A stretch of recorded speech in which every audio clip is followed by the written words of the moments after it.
Você pode abrir aí sua Bíblia aí em João 13.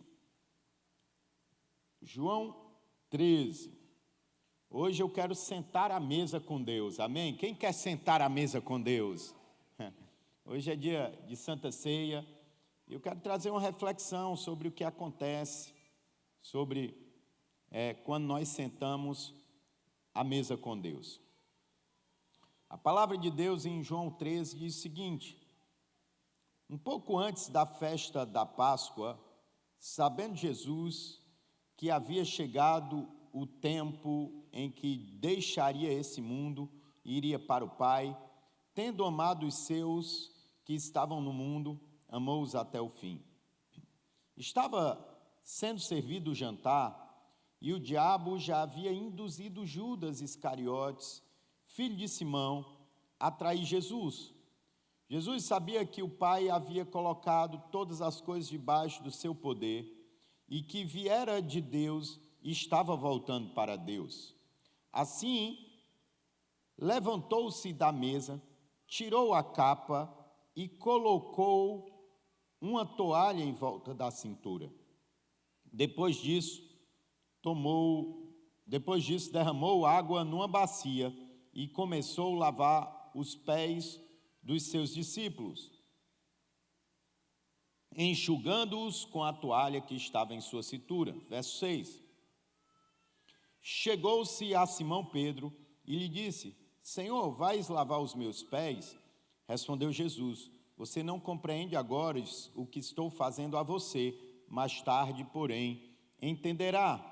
Disse Pedro: não, nunca lavará os meus pés. Jesus respondeu: se eu não os lavar, você não terá parte comigo.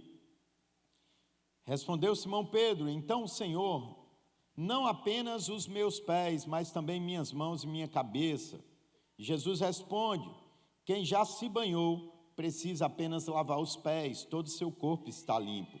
Vocês estão limpos, mas nem todos, pois ele sabia quem iria traí-lo e por isso disse que nem todos estavam limpos. Quando terminou de lavar-lhe os pés, Jesus tornou a vestir a sua capa e voltou ao seu lugar. Então lhe perguntou: vocês entendem o que eu fiz a vocês? Vocês me chamam de mestre e senhor, e com razão, pois eu o sou. Pois bem, se eu, sendo senhor e mestre de vocês, lavei os seus pés, vocês também devem lavar os pés um dos outros. Eu dei o exemplo para que vocês façam como lhe fiz. Digo verdadeiramente que nenhum escravo é maior do que o seu senhor, como também nenhum mensageiro é maior do que o que lhe enviou. Agora que vocês sabem essas coisas, felizes são aqueles que praticam. Amém? Você pode aplaudir a palavra de Deus?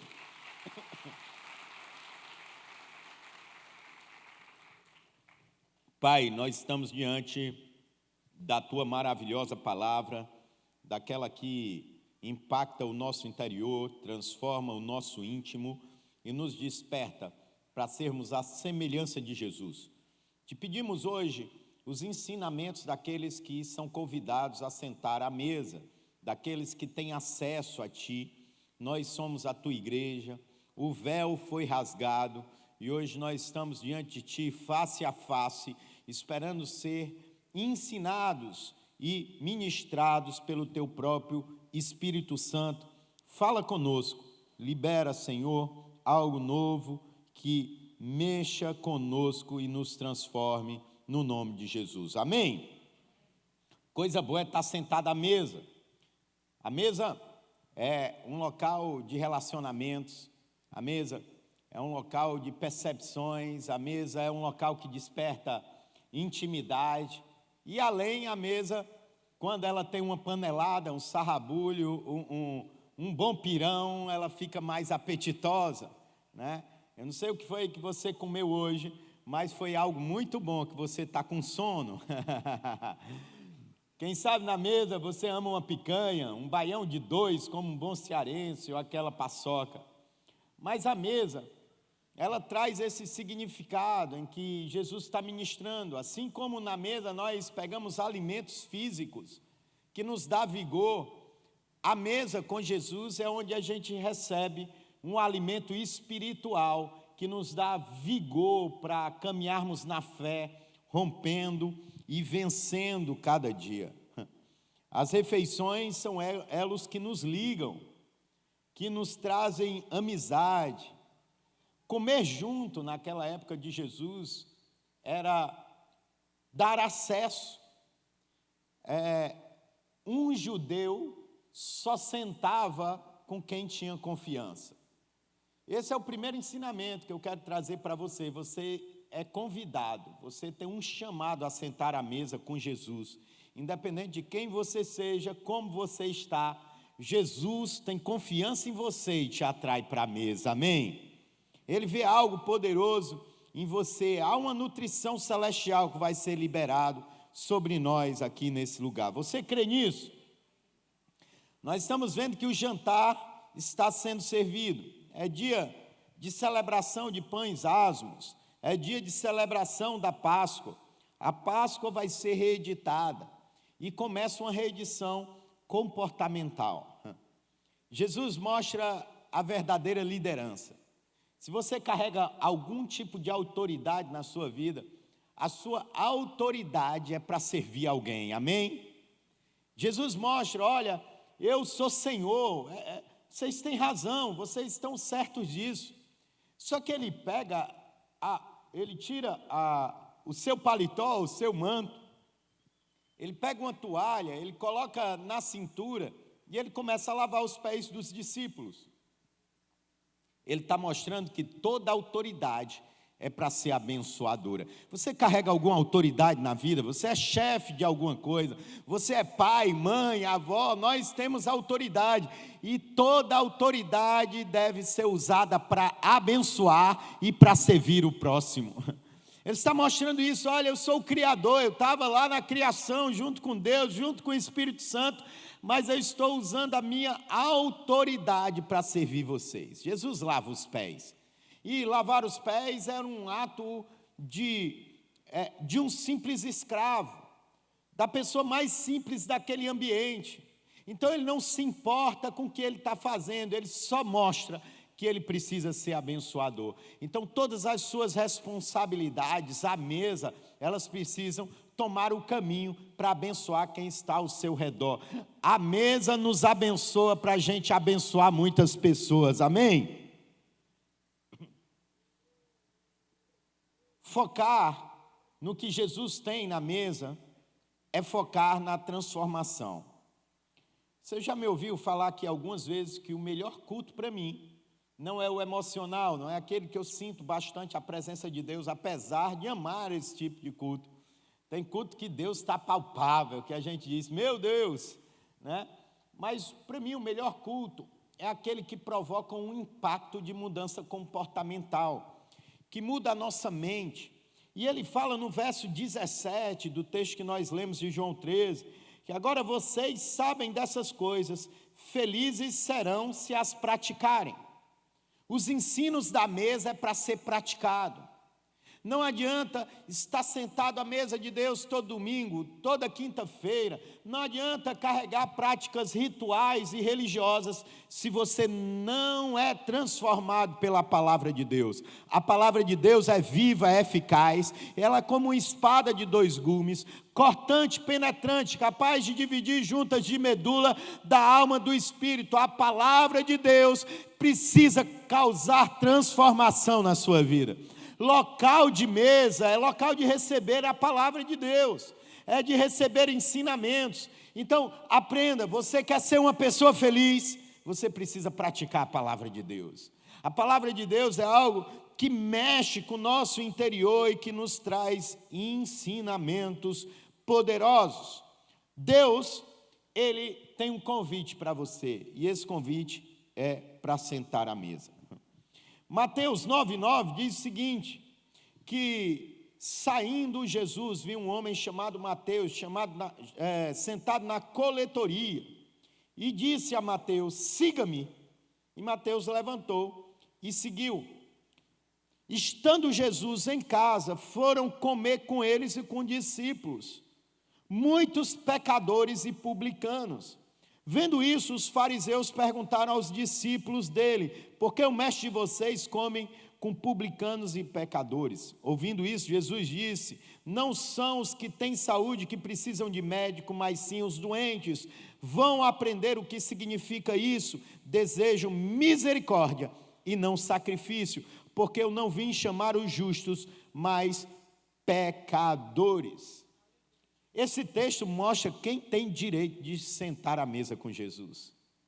Quando ele chama Mateus, ele envolve eu e você, porque Mateus, ele era o expurgado da sociedade, ele era uma pessoa isolada, ninguém gostava de Mateus. Por quê? Porque Mateus, ele oprimia o povo com a cobrança dos impostos romanos. E nem os chefes do Mateus gostavam dele. Por quê? Porque na cabeça o coletor de impostos roubava tanto os pobres como roubava os ricos. Então ele gerava uma insatisfação de total sociedade. Ele era uma pessoa isolada da sociedade, uma pessoa sem dignidade.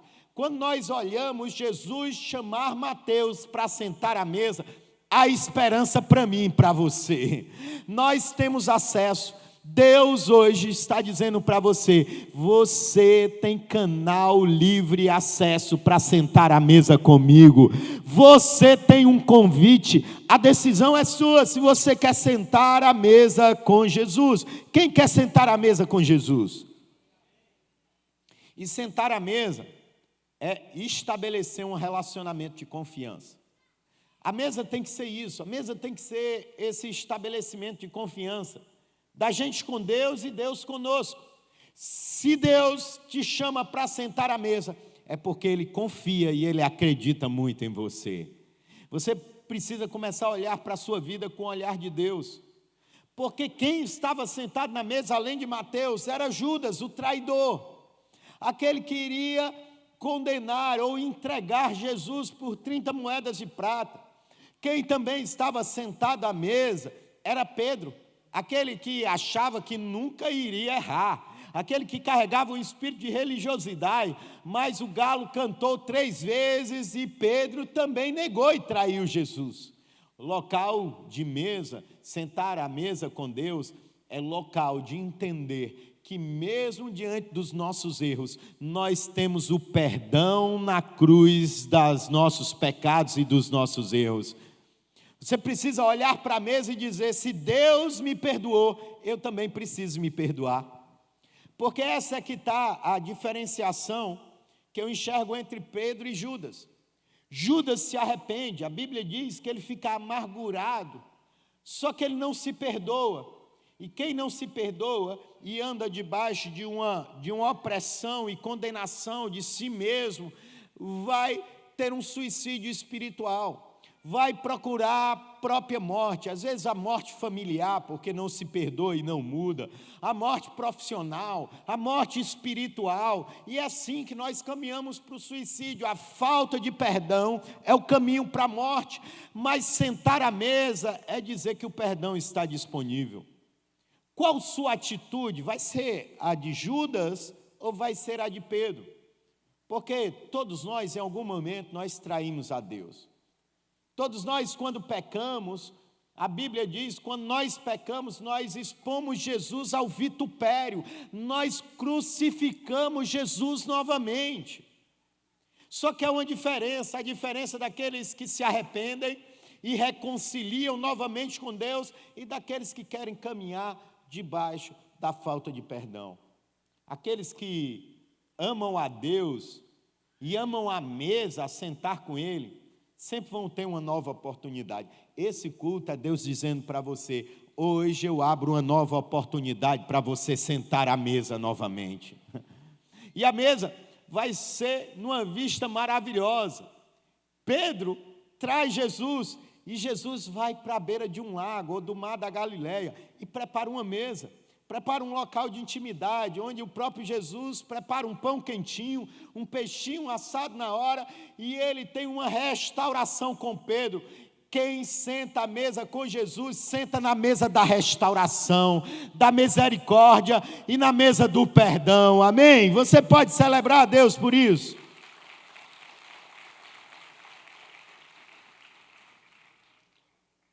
Sentar à mesa com Jesus é saber que Ele confia em mim. Você pode dizer isso? Deus confia em mim. E Deus não confia em nós, não é pelo nosso esforço, não é pelos nossos ritos, pela nossa religiosidade. Deus confia em nós pelo seu próprio amor, pela sua própria misericórdia. É pelo amor e pela misericórdia que nós temos o direito de sentar à mesa com Ele. É pelo sacrifício de Jesus, é pelo seu amor, o véu que nos impediu o acesso foi rasgado. Quando nós estamos à mesa, nós temos acesso. Diga, sentar à mesa com Deus é ter acesso. Antigamente, os sacerdotes, eles tinham várias etapas para cumprir ali no santuário de Deus. Ele tinha um pátio onde chegavam com os sacrifícios. O sangue do animal era derramado e era queimado em adoração a Deus. Depois tinha um local santo e depois o local santíssimo. No local santo existia o pão das 12 tribos de Israel. Era o pão da face de Deus, era o pão do acesso. Tinha um véu que separava. E sentar à mesa e ter o pão na mesa era para poucos, era só para os sacerdotes. O pão, o maná de Deus, onde tinha a arca, era para menos ainda, era só para o sumo sacerdote.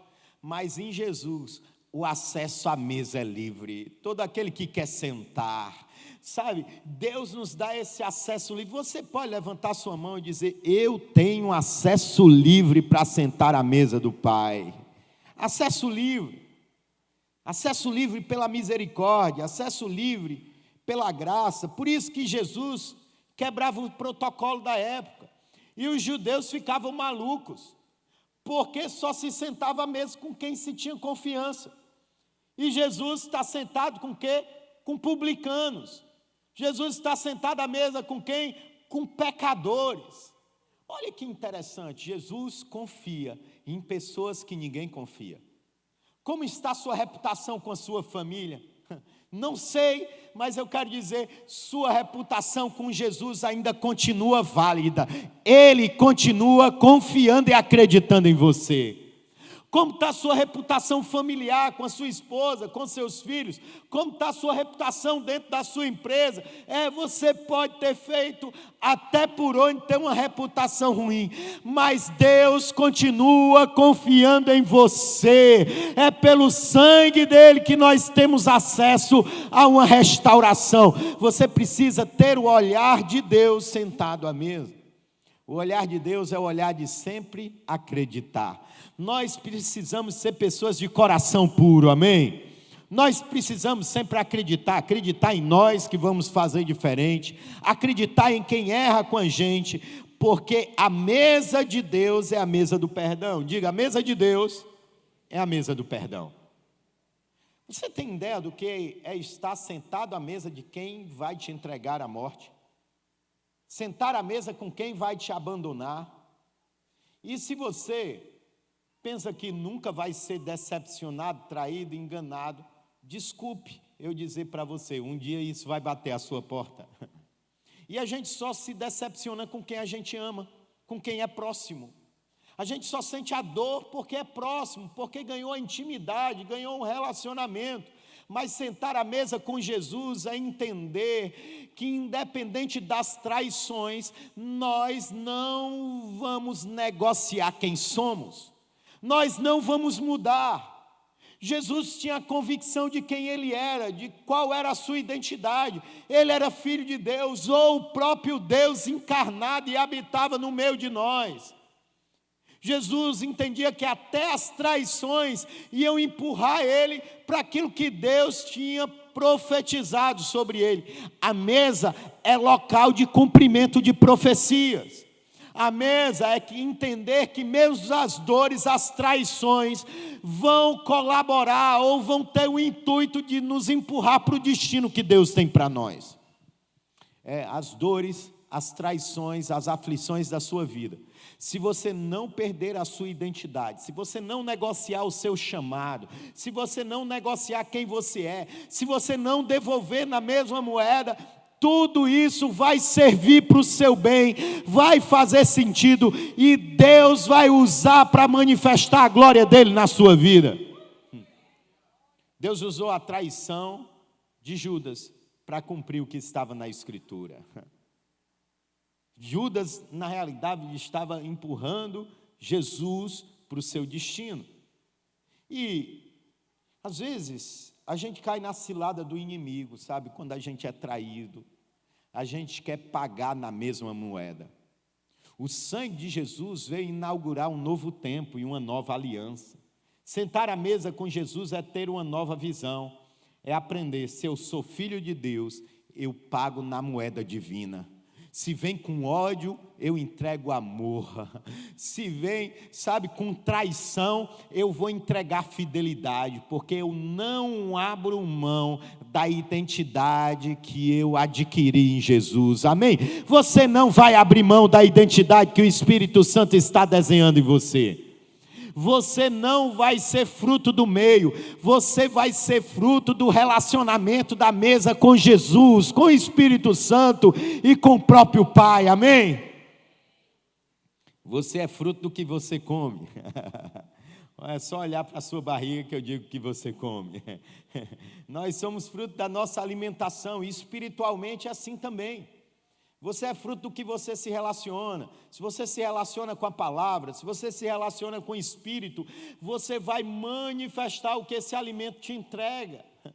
Por isso que Jesus, quando é traído, ele não paga com traição, ele paga com entrega, ele paga com perdão, ele paga sendo sacrifício para abençoar outras vidas. Você tem bem mais do que te entregaram, amém? Porque o que você recebe vem dos céus, o que você recebe vem da palavra de Deus, o que você recebe vem do relacionamento com o Espírito, e é bem maior do que esse mundo tenta te derrubar, amém? A mesa é um local de discernimento, diga, a mesa é um local de discernimento. Muitas vezes nós perdemos a caminhada porque nós perdemos o entendimento. Olha o que diz 1 Coríntios 11, a partir do verso 29, e diz: pois quem come e bebe, sem discernir o corpo, come e bebe juízo para si. Eis a razão porque há entre vós muitos fracos e doentes, e não poucos que dormem. A falta de discernimento causa fraqueza, cegueira e paralisia. A mesa tem que ser aquele local onde a gente tem que parar, não só para se alimentar, mas de olhar no olho um do outro. Da gente perceber a tristeza, o sorriso, a alegria, a intimidade de ler a pessoa pelas feições. Isso é discernimento. Discernimento é uma capacitação que vem pelo Espírito Santo. Discernimento é você entrar na frequência da leitura do coração do outro. Então, quando você senta à mesa, e hoje eu estava lá em casa, e eu estava até corrigindo algumas posturas de mesa lá em casa, eu pedi logo ao meu filho, que jovem come rápido, se levanta e vai para o quarto, não é? Eu disse: filho, honre até a última pessoa comendo na mesa. Mas, pai, é porque vocês comem devagar demais. E é minha mãe é aquela que serve a mesa, está todo mundo comendo e ela ainda está servindo e ela senta por último. E eu aprendi a começar a comer só depois que minha mãe senta, para poder honrar ela. Eu também gosto de me levantar e deitar um pedaço, mas eu disse: não, vou ficar até o final. Para quê? Para eu aprender que a mesa é discernimento. Se você não senta na mesa com a família e não olha para como está o seu casamento, você vai entrar na cegueira, o casamento vai ruir, vai enfraquecer. Se você não senta à mesa e não enxerga a tristeza no coração do outro para encorajá-lo, você vai desfacelar o relacionamento. Diga, a mesa é um local de discernimento. Nós precisamos olhar um para o outro e entender o coração do outro e sermos encorajadores, investidores um do outro. É no discernimento que a gente evita tragédias em casa. É no discernimento que a gente desvia das ciladas montadas para a nossa vida. Em nome de Jesus, hoje, sentado à mesa com Deus, Deus está te capacitando com a unção de discernimento. Quem não discerne, come juízo para si, bebe juízo para si. Um culto como esse é para você estar discernindo. Será que eu estou vivendo os mesmos pecados? Será que eu estou no mesmo ciclo? Eu preciso romper com isso. É favor de Deus eu poder cear hoje, é favor de Deus eu poder estar na mesa. Mas, irmãos, você não é chamado para pecar, você é chamado para viver uma vida de santidade, não é? Mas se for pecar, vamos pecar pelo menos pecado novo. Vamos quebrar os ciclos comportamentais. A gente tem que sair do culto como esse, dizendo assim: irmão, eu vou praticar esse ensino. Eu vou sair daqui diferente, eu tenho que ter uma mudança no meu espírito, eu não posso voltar no mês que vem, ceiar com o mesmo pecado. Você precisa ter esse discernimento e confrontar a si mesmo, porque quem não tem discernimento, vai sendo consumido como uma vela, aos poucos, de repente se apaga, e é assim em todo relacionamento. A gente não estraga um relacionamento de uma hora para outra. Pedro não negou Jesus de uma hora para outra. Pedro, ele foi opresso pelo medo. Judas não negou Jesus de uma hora pela outra. O engano do coração estava se estabelecendo. Você lembra, no capítulo anterior, em João 12, ele relata que uma mulher pega um vidro de alabastro e unge Jesus. E o que é que os discípulos e Judas falam? É muito dinheiro gasto de forma à toa. Esse dinheiro podia alimentar os pobres. Ele não teve discernimento de enxergar que o seu coração já estava corrompido. A gente precisa entender que o pecado não nasce na consumação do ato. O pecado começa a ser gerado na mente e no coração. O que está passando na sua mente é o que vai trabalhar para poder manifestar uma ação e uma atitude. Então, quando isso começar a ser trabalhado em você, quem tem a unção do discernimento vai se antecipar e não vai cair. Você vai ser uma pessoa sábia, você vai desviar dos caminhos maus, você vai dizer: esse local eu não pertenço mais. Você vai desviar dos caminhos, você vai ter uma unção de antecipação e você vai glorificar a Deus com ações novas e comportamentos que agradam o Pai. Amém? Mesa é o local da presença. Diga, mesa é o local da presença. Local da presença. Às vezes, nós somos presentes, porém ausentes. Você já notou? Pessoas que estão em casa, mas não estão em casa. Pessoas que estão no trabalho, mas o coração não está no trabalho. Pessoas que estão em um casamento, mas não estão presentes no casamento. Sentar à mesa é ter a percepção da presença. Presença é participar, presença é relacionar, presença é ser intencional em ter intimidade. Maridos, quando estiverem em casa, façam questão de estar em casa. Como eu sou presente? Muitas pessoas fazem essa pergunta: como eu sou presente se eu trabalho muito, se eu tenho que acordar cedo, se eu tenho que gerar finanças para sustentar a família? Às vezes, quantidade não vai falar muito, mas a qualidade. Como você está presente, sente com seus filhos, brinque com seus filhos. Como você está presente, olhe nos olhos da sua esposa e pergunte: você está bem mesmo hoje? O que aconteceu no seu trabalho? Esposa, nunca pergunte isso ao seu marido, porque ele vai dizer: está tudo bem. Marido diz assim: como foi o seu dia? Foi bom. A pastora Carol olha para mim e diz: só isso? Eu disse: senta aí que eu vou lá, senta que lá vem a história, né? E aí eu começo a contar as coisas nos mínimos detalhes. Por quê? Porque eu procuro ser intencional em ser presente.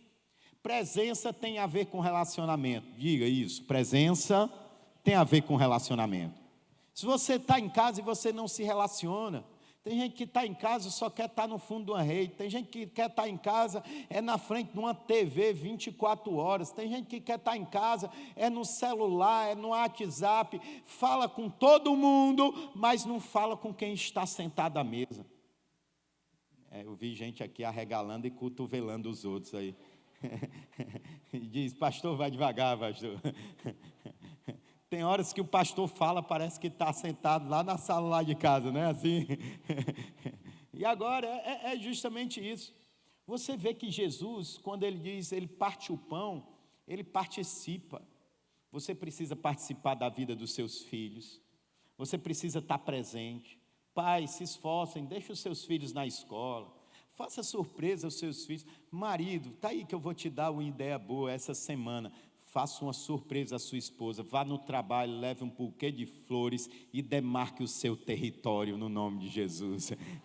Diga, é meu, pertence a mim. É dessa forma que a gente marca a presença, sabe? Aí muita gente diz, não, pastor, mas eu não vou fazer, porque, sabe, as minhas condições não são ideais. Você nunca vai ter uma condição ideal. Nunca vai ter uma condição ideal. Você faz a condição ideal, amém? Quem está presente faz a condição ideal. A certeza de estar sentado à mesa de Deus é que nunca vai faltar alimento. Diga, nunca vai faltar alimento. Nunca vai faltar pão. Olha o que diz Mateus 4,4, está escrito, nem só de pão viverá o homem, mas de toda palavra que procede da boca de Deus.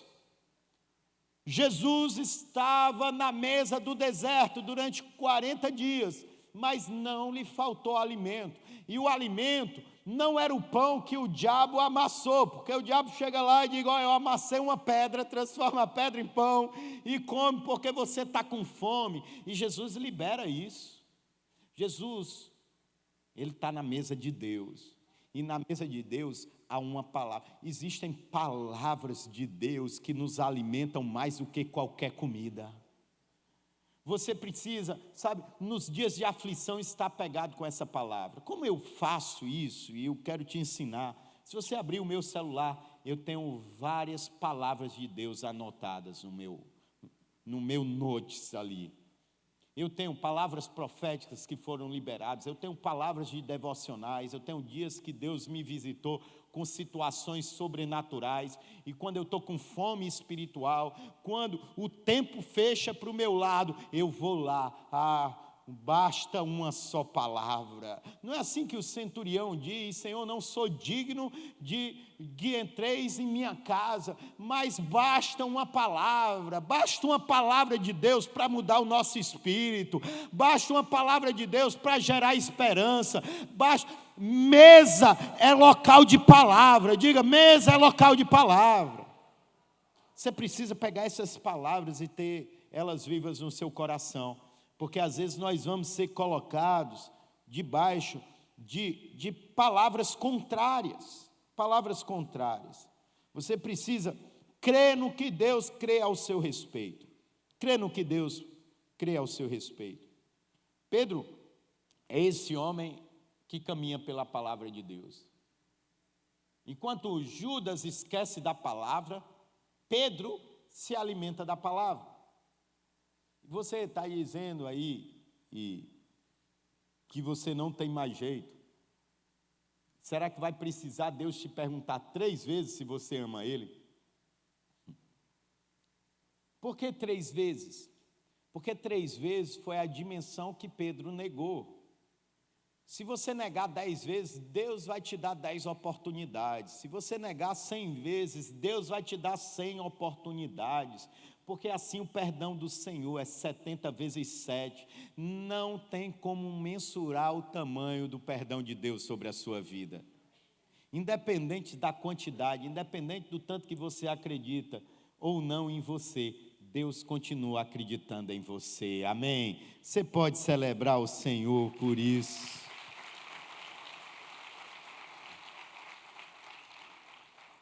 Mesa é local de preparação. Diga, mesa é local de preparação.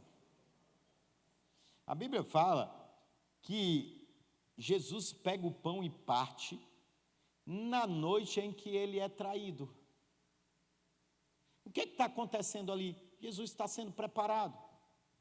E se você ler um pouquinho antes, nos outros evangelhos, Jesus chega para Pedro, se eu não me engano, Pedro e Tiago, e diz: olha, vai em Jerusalém, vai passar um homem com cântaro, siga-o, porque ele tem um local preparado para a nossa ceia. Deus tem uma mesa preparada para você. Já existe um planejamento de um encontro de Deus com você. Você pensa que você é à toa, você pensa que vive pela casualidade. Não, existe um plano de Deus para ser liberado sobre a sua vida. Existe um plano para ser vivido, e eu vim te dizer essa tarde que esse plano é muito bom, e eu sei qual é o final, e o final vai glorificar o Pai. Ele tem um plano para você, diga, Ele tem um plano para mim. A mesa, além de discernimento, além de ser um local de preparação, a mesa é um local de honra, diga, a mesa é um local de honra. E a honra não é só pelo que os outros carregam, a honra é pelo que nós temos. Se você é uma pessoa de honra, por onde você caminha, você vai honrar. Tem pessoas que carregam um espírito de honra. A honra não é por merecimento de quem recebe, mas pela fonte de quem entrega. Porque nós conhecemos, quem é do reino dos céus sabe o princípio que é a honra. A honra atrai recompensa, diga, a honra atrai recompensa. Aquele que honra um profeta, no caráter de profeta, recebe a recompensa do profeta. A Bíblia diz que aquele que recebe um pequenino com um copo d'água vai ser abençoado. A honra não é mérito de quem conquistou ou só de quem ocupa uma posição. A honra deve ser resultado de quem nós somos ou de quem nós estamos nos transformando. Se você é um filho de Deus, você é um participante da cultura da honra. E nós precisamos entender que a gente honra, às vezes porque a gente ama, amém, é bom demais honrar quem a gente ama, mas às vezes a gente precisa honrar até quem a gente não concorda. Muitos de nós fomos feridos pelos nossos pais. E é difícil honrar os pais, mas você vai passar a honrar porque você é filho de Deus. E porque você sabe que você foi transformado. E a gente tem que aprender a obedecer mesmo contra a nossa vontade.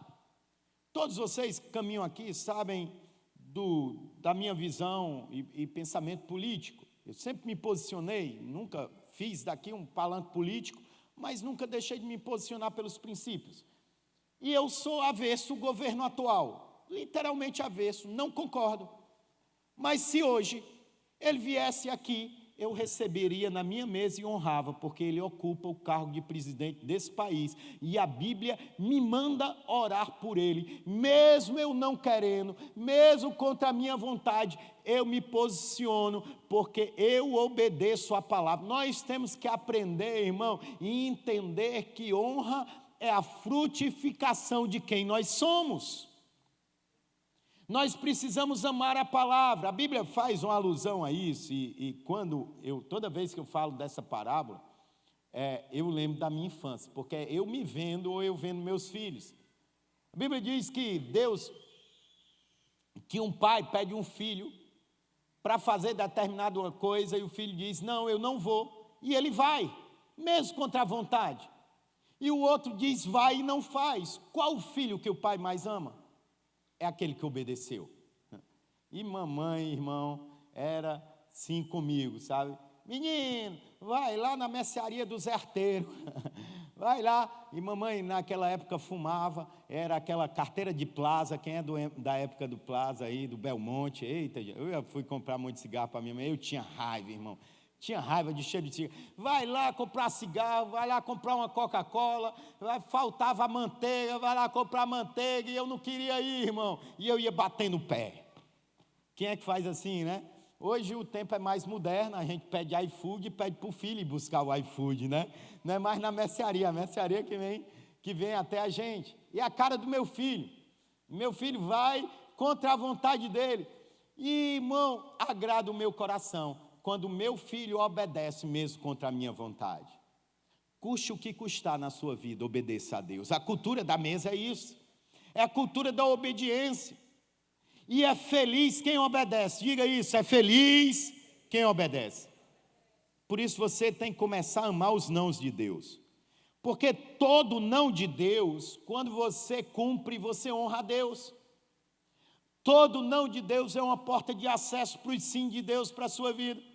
Quando Deus olha para um homem e para uma mulher e diz, não adultere, Deus está dizendo sim para a família, sim para os filhos, sim para um lar.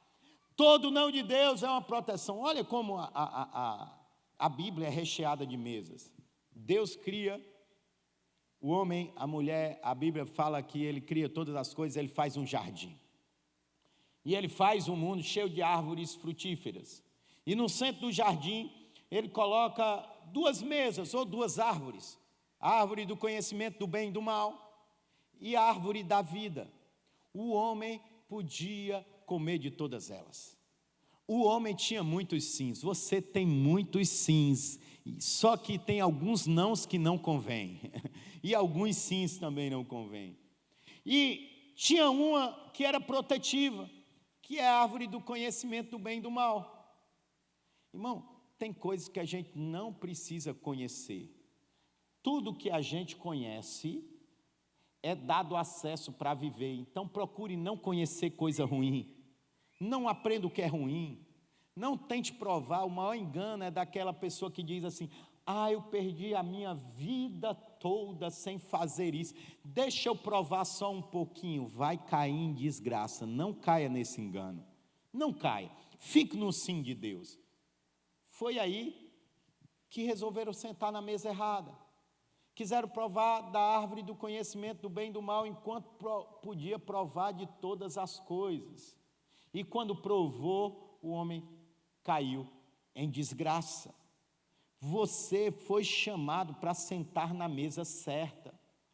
Se você senta na mesa de Deus, Deus te deu discernimento. Se você senta na mesa de Deus, Deus vai te fazer um homem, uma mulher digna de honra.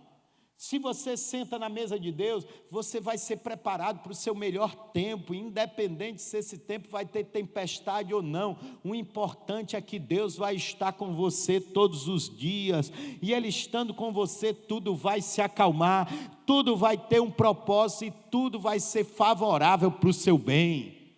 Até o vento contra vai te empurrar para o teu destino. Nós precisamos, não abrir mão e fazer boas escolhas. Sentar à mesa é fazer boas escolhas. Diga isso, sentar à mesa é fazer boas escolhas. E se tem algo que a mesa nos oferece, é sempre escolhas. Um homem sábio, ele domina os seus apetites. A pior coisa que tem, irmão, é você ir com pouco dinheiro para o supermercado. Quer uma coisa pior ainda? É você ir com pouco dinheiro para o supermercado morrendo de fome. Quer um conselho? Nunca vá para o supermercado com fome. Nunca vá para um shopping carente emocionalmente. Nunca faça isso, porque você vai gastar mais do que além da conta. A Bíblia, no livro de Provérbios, diz que o sábio domina os seus apetites. Mulheres nunca vão se aconselhar com um homem carente emocionalmente. Homens, se estão frágeis, não vão procurar e ter falácias com mulheres, porque os nossos apetites vão dar vazão. Nossos apetites vão querer se alimentar, e nós precisamos ser pessoas que dominam os seus apetites. A Bíblia fala claramente no livro de Provérbios, se você sentar à mesa, irmão, segura a boca. Segura a boca. Eu lembro, eu sempre fui abençoado, nunca me faltou nada em casa, mas um dia eu fui colocado numa mesa que eu jamais imaginaria sentar, A mesa, eu acho que um dos homens mais ricos do Brasil montou uma mesa, eu estava sentado na mesa com ele. Irmão, e eu não segurei meu apetite, eu quis comer uma coisa que eu nunca comi. Então tinha um canapé com um negócio preto em cima. E esse negócio preto se chamava caviar. E eu disse, rapaz, não acredito hoje, meus dentes vão cair, mas eu vou comer esse negócio. E eu não segurei o meu apetite curioso. Irmão, eu botei esse caviar na boca, penso no troço ruim, esse bicho inchou. E ele rodava do lado direito e rodava do lado esquerdo. E eu ficava naquela dúvida, eu cuspo, eu engulo, eu engulo. Você já passou por isso? Você entendeu? Eu passei vergonha. E o interessante é que nesse jantar que eu estava, eu da minha região, eu gerenciava o Norte e Nordeste, eu levei os maiores empresários do ramo farmacêutico Norte e Nordeste para ir jantar com o presidente do laboratório que eu trabalhava. E alguns não foram e mandaram os representantes. E os representantes eram igual a mim, não sabiam comer. Irmão, tinha mais comida, ou tinha mais talher na mesa do que comida. Era 3 garfos, 3 facas, 3 copos. Eu digo, irmão, eu estou sentado. Eu, o Pai, o Filho e o Espírito Santo. Era a trindade ali comigo. E eu não sabia. Depois eu fui entender que a gente começa usando os garfos de dentro para fora. Um copo para água, um copo para o vinho, né? Um copo para água com gás. Era cada coisa, irmão. Tinha que ser treinado. Era um ano de treinamento para poder sentar naquela mesa. E o pior é que o grupo que sentou comigo na mesa também não sabia usar. E eles ficavam olhando para mim. E eu com aquele ar de quem sabia. Aquele ar de quem sabia. Só que eu estava bilando que eu já sabia que sabia lá. Então eu já estava reproduzindo. E todo mundo ali. Se você não segurar os seus apetites, você vai passar vergonha. Mesa é local de segurar apetites. Judas não segurou o apetite da ganância. E foi a ganância que matou Jesus. Pedro não segurou o apetite do orgulho, de se achar o todo-poderoso, o santarrão, o espiritual religioso. Negou Jesus. Mesa, diga isso, mesa é lugar de segurar apetites. Olha, se você quer ser educado, sempre saia da mesa com fome. Diga, sempre saia da mesa com fome. Sua barriga vai diminuir, com certeza. Você vai notar que você não tem tanta fome assim. À medida que você se alimenta, mais fome você tem. Nosso apetite é ampliado. O nosso estômago é ampliado. Você sabia quanto mais você come, mais o seu estômago ele estende e mais comida ele quer receber? Você tem que comer o necessário. Você tem que comer o necessário. Olha Deus falando contigo. Você dizendo, Senhor, eu vou para o culto, eu queria que o Senhor falasse comigo hoje. Aí Deus está dizendo, coma menos. Que coisa profunda, né? Você esperando o mistério de Deus, e hoje Deus está dizendo, mas quem domina a boca, domina tudo. Quando Deus nos capacita, e a gente às vezes espiritualiza as coisas demais. E eu lembro de um dos primeiros cultos que eu ouvi o bispo Fabrício pregar, foi algo que virou uma chave na minha vida. Ele disse, olha, aprenda algo, nunca peça a Deus aquilo que Ele pede de você. Eu disse, como é? Eu não estou entendendo. Ele disse, nunca peça a Deus aquilo que Ele pede de você. E a gente o tempo todo está pedindo a Deus, Deus me dá coragem, Deus me dá força, enquanto Deus está olhando para mim, para você e dizendo, seja forte e corajoso. Você dizendo, Deus me faz uma pessoa equilibrada, e Deus está dizendo, eu já te revesti com espírito de autoridade, poder e de equilíbrio. Deus já te deu. Você está dizendo assim, Deus, eu quero ser uma pessoa tão mansa, e você já é manso, porque se o Espírito Santo habita em você, o fruto do Espírito já está instalado na sua vida. Sabe o que você precisa entender? É que sentar à mesa, você precisa reconhecer o que Deus já reconhece em você. Se Deus está dizendo seja forte e corajoso, é porque já existe força e coragem dentro de você. Se Deus está dizendo seja uma pessoa mansa, é porque a mansidão já habita em você. Se Deus está dizendo você é uma pessoa equilibrada, você precisa acreditar no que Deus já acredita em você. Mesa é local de acreditar no que Deus acredita de nós. Amém? Você pode aplaudir a Deus por isso.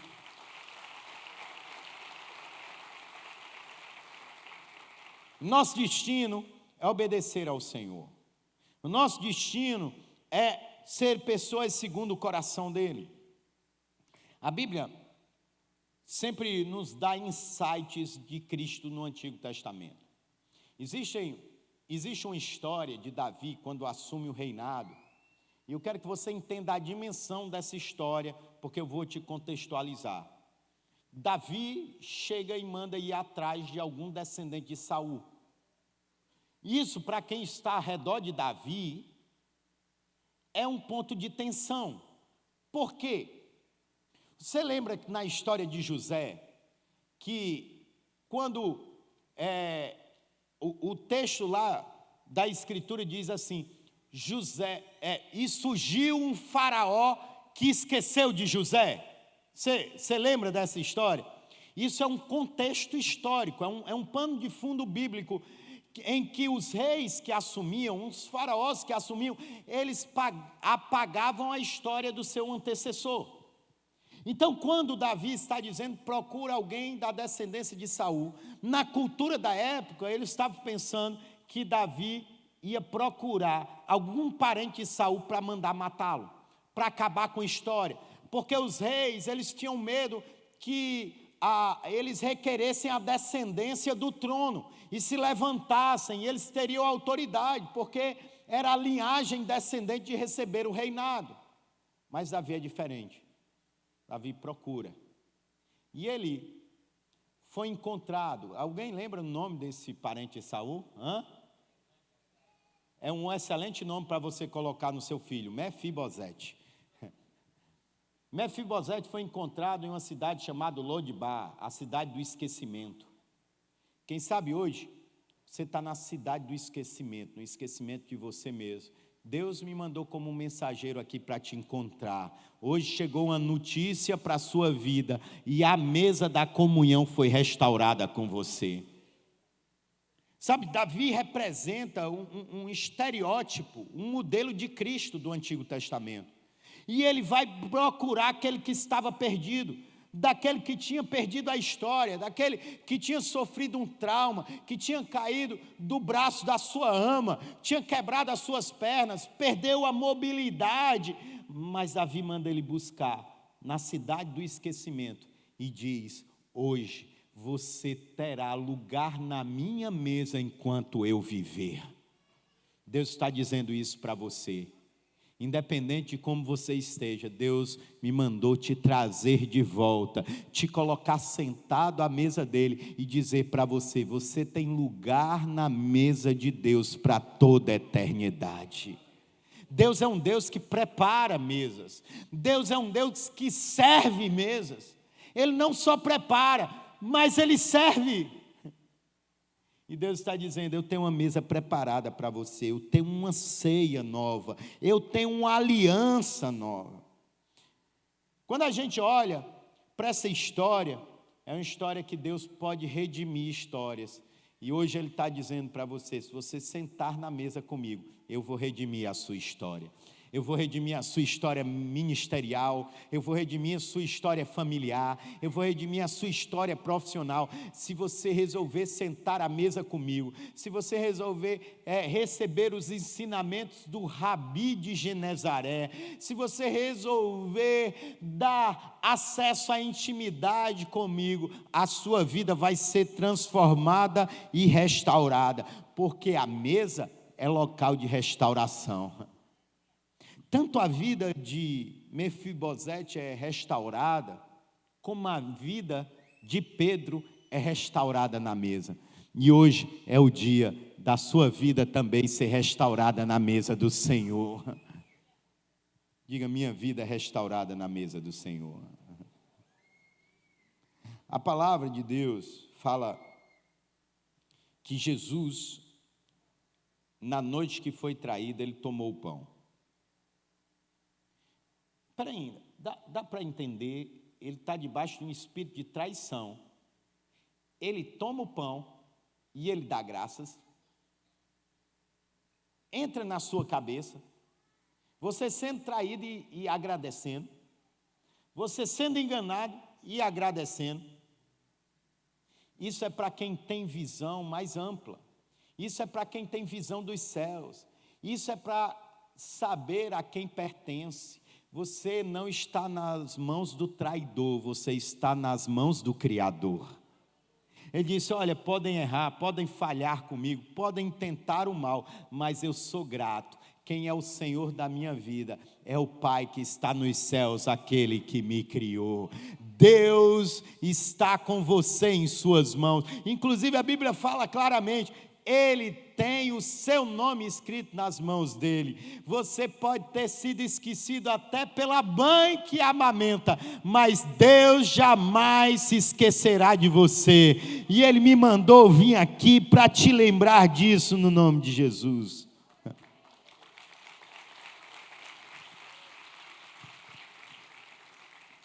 Apocalipse 3:20 fala que há uma mesa preparada. E Ele está à porta e bate. Se alguém ouvir a minha voz e abrir a porta, eu entrarei e cearei com ele e ele comigo. E Ele diz, ao vencedor darei o direito de sentar-se comigo em meu trono, assim como eu também venci e sentei-me com meu Pai em seu trono. Aquele que tem ouvidos, ouça o que o Espírito diz à igreja. Deus está batendo na porta de corações aqui essa noite. Deus está pedindo acesso. Deus está dizendo, eu quero ter intimidade, eu quero sentar contigo, eu quero ceiar com você. Olha, Ele está falando de reciprocidade. Olha, Deus é o Todo-Poderoso, Ele tem todo o poder, toda a autoridade em suas mãos, amém? Mas Ele não quer só mandar em você, Ele quer dialogar com você. Ele está dizendo, eu quero ceiar contigo e você comigo. Ele quer te ouvir, Ele quer ouvir as dores do seu coração, as suas aflições. Ele quer que você se exponha a Ele, porque Ele vai se expor a você, porque Ele se expôs em nosso favor, e Ele se expôs em um madeiro, e Ele derramou o seu sangue em nosso favor. Irmão, o sangue de Jesus nos dá livre acesso, o sacrifício dele tira toda a condenação sobre nossa vida. Você não pode estar sentado à mesa, diante de pensamentos de condenação, de aflição, pensar que não tem mais jeito com você. Se você está sentado à mesa, há esperança, há favor, e a glória do Pai vai ser manifesta na sua vida no nome de Jesus. Se você crê, faz um barulho, se põe de pé que eu quero orar com você.